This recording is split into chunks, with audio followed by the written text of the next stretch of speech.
Anyway, ang gaganda nyo talaga. Dahil ngayon ay buwan ng kababaihan. A blessed morning, my dear sisters.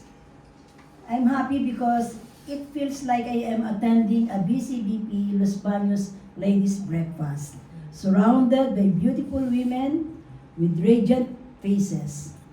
My mother used to say, when the heart is clean and the soul is pure, you will truly look beautiful. So, look at the ladies sa paligid ninyo.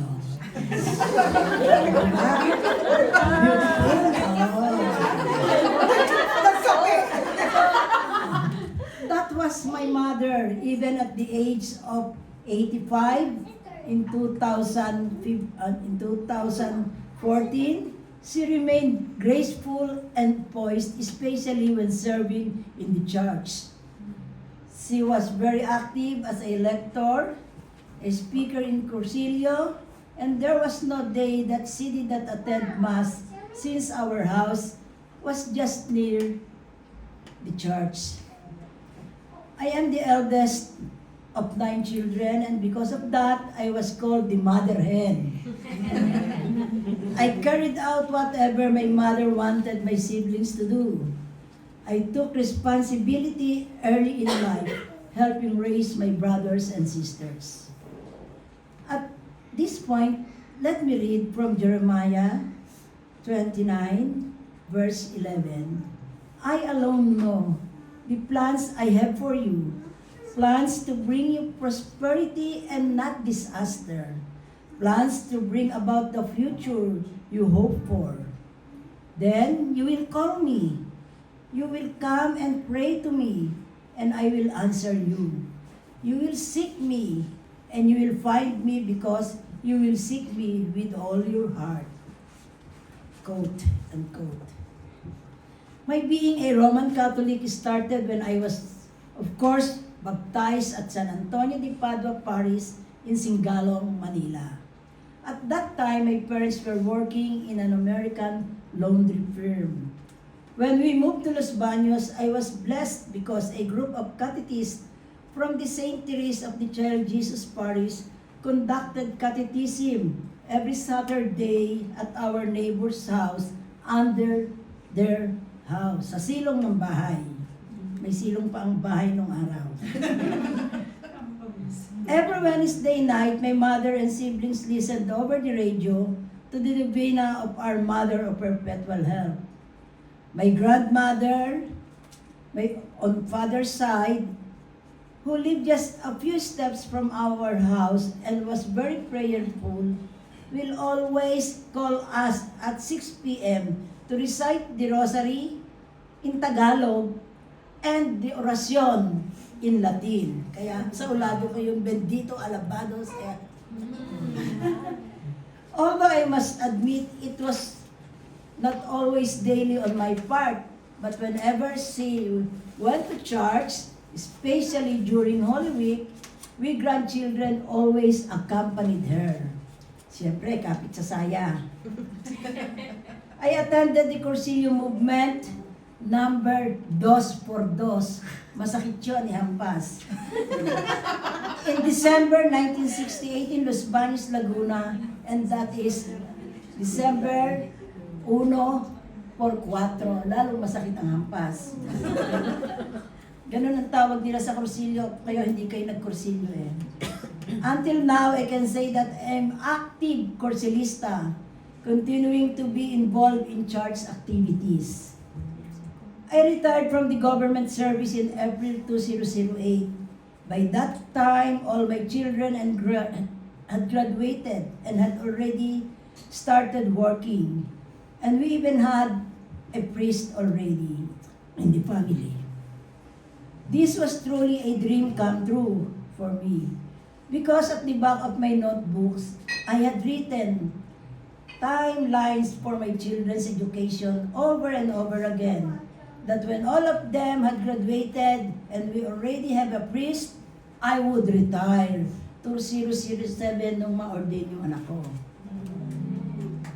When I retired, and even before I retired, there was fear.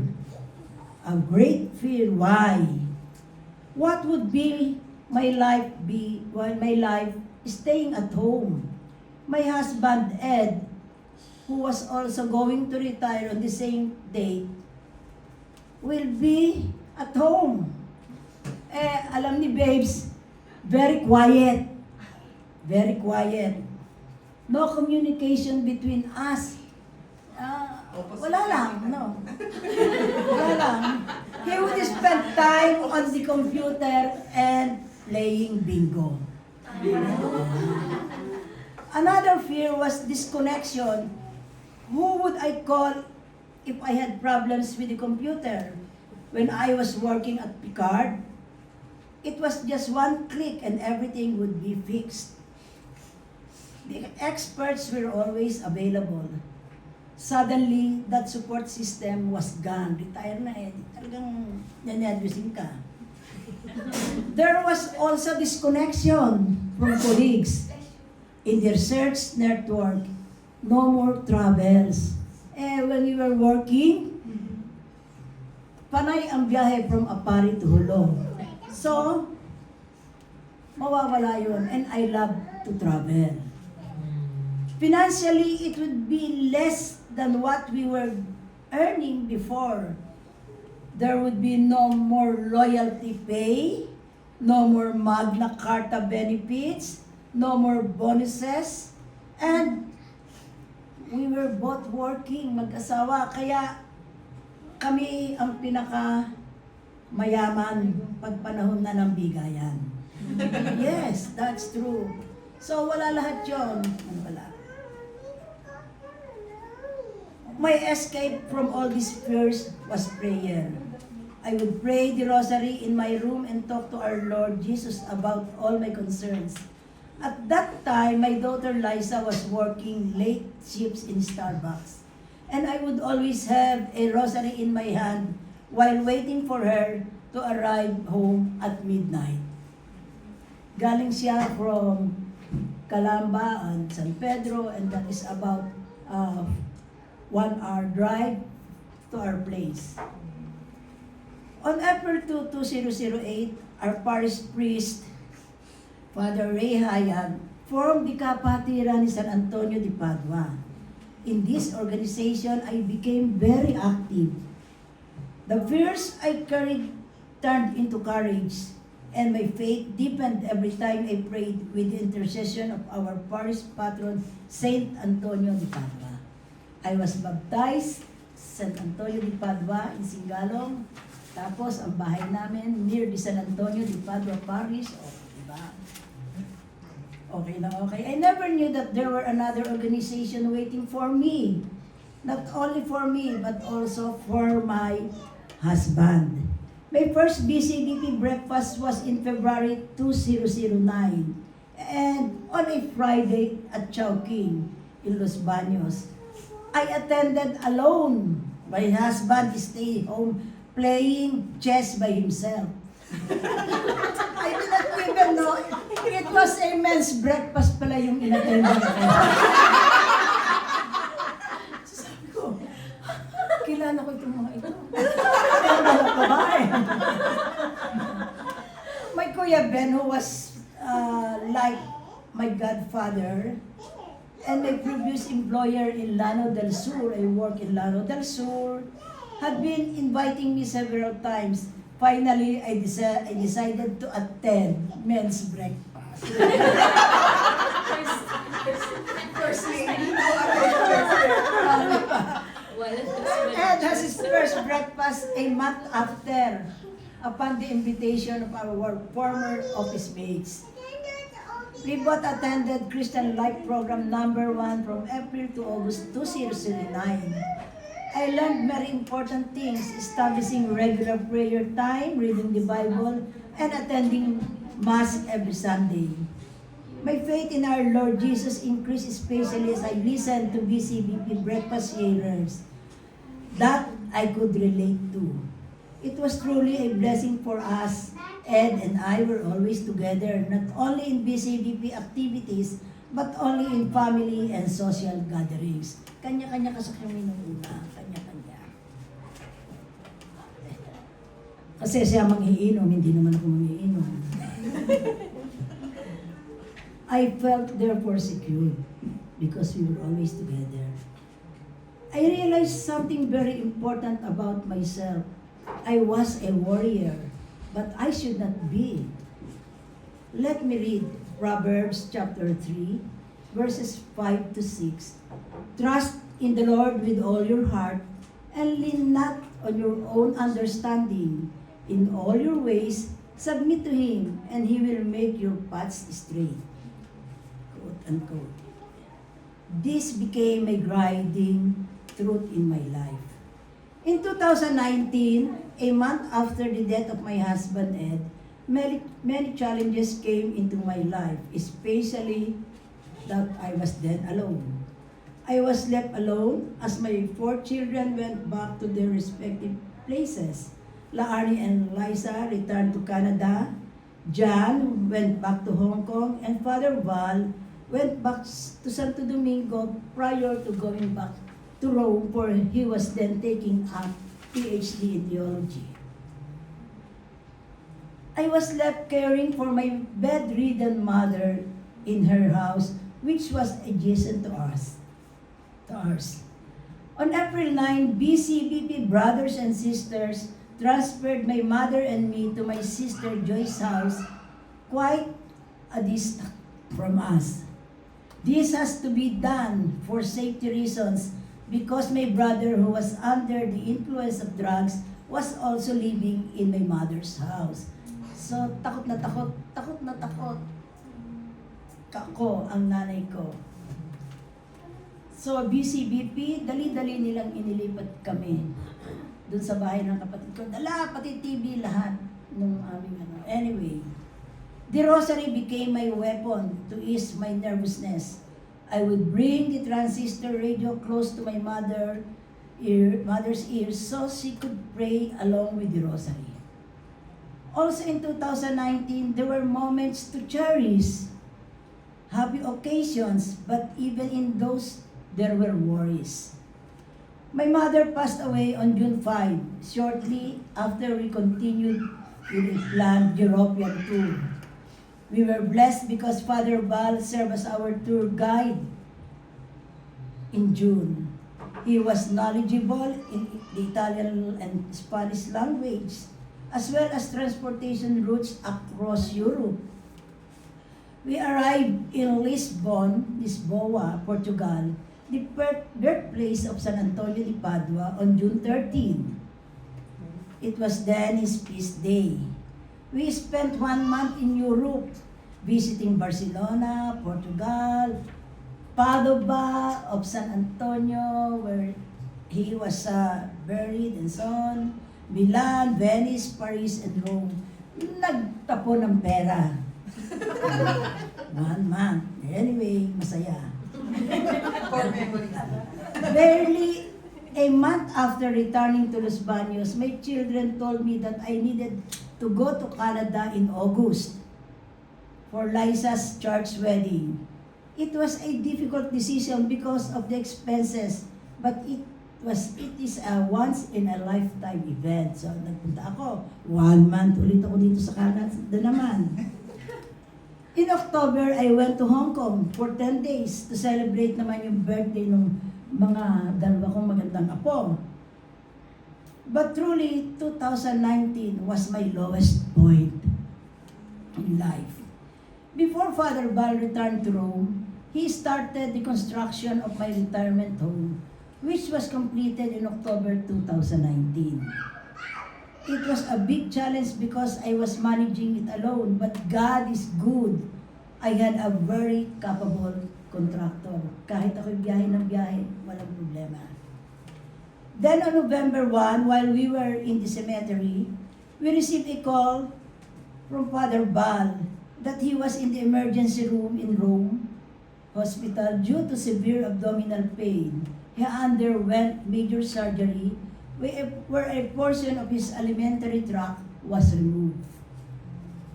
I was extremely nervous. I feared that he might not even be able to come home and stay or have vacation in the house, which is his project for me.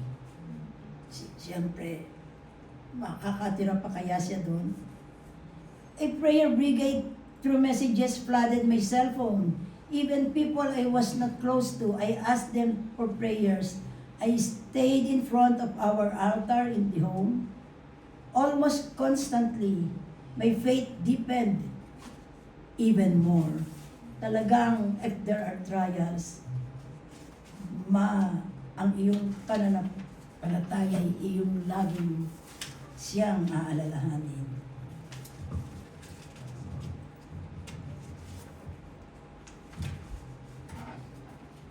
And, wow, ito, nawala. On December 15, he finally returned home. So, napauwi siya, wala siyang dala, bawal magbuhat. Then came 2020. He returned to Rome for the dissertation defense. But because of COVID, his trip was advanced. I personally brought his things to UST. Hindi na siya nakauwi ng Los Baños dahil COVID time. I was alone at home relying on deliveries from a BCBB brother. Pabili lahat, isasabit lamang sa gate. At one point, I thought, maybe my children will only find me as asses. Ganun kasi noon, katindi. Tapos, sa Roma pa, talagang flat. Fear returned. Bumalik na naman ang takot ko. So again, prayer, constant prayer, calling on San Antonio de Padua for intercession. His scheduled return in March kept getting delayed. Babalik na siya ng March. Due to canceled flights, he finally came home in August. In April 2021, I discovered a cyst in my left breast. Initial consultations were online, but eventually face-to-face was required. Father Val was there na sa Pilipinas and assigned as a chaplain in the hospital of UST COVID time. He came home and accompanied me face-to-face with our doctor. We immediately proceed with the surgery on June 15. At that time, I was at the peak of my real estate. Mayaman ako noon sa real estate. I prepared all documents, organized everything at home, and when Father Val arrived on June 14 night, I turned everything to him. At the back of my mind, I thought I might not wake up anymore. I kept praying before going to the hospital. Father Val celebrated a personal mass at home. We passed by San Antonio de Padua Parish to pray and to pick up my caregiver. I should have a caregiver. Before I entered the operating room, Father Val anointed me. Sarap ng may anak na pare. Today, 5 years later, I am well. I just came from my oncologist here. So, everything okay. By May, all PEs and meds will be a monitoring process only.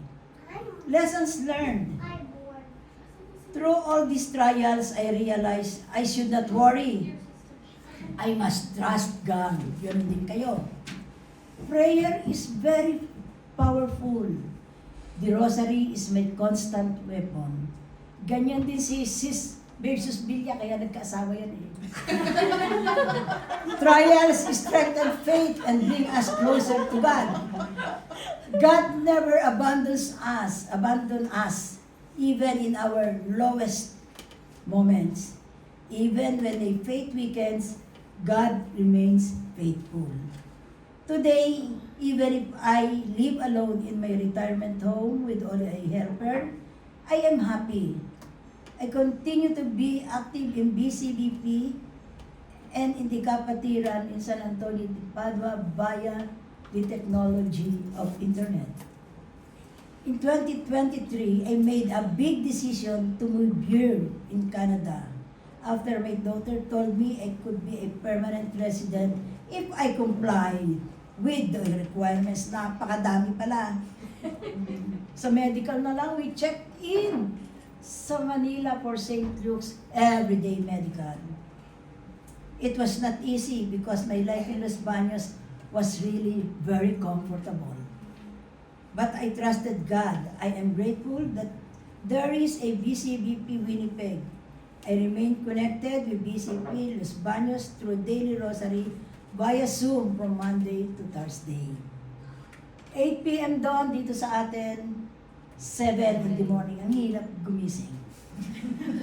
Let us take this to our heart. We will continue to face many trials just like I did and still will do. But for all of us, let us surrender our anxieties to God. Let us seek His wisdom in all our decisions. Trust Him, pray always, hold on to your faith. Amen.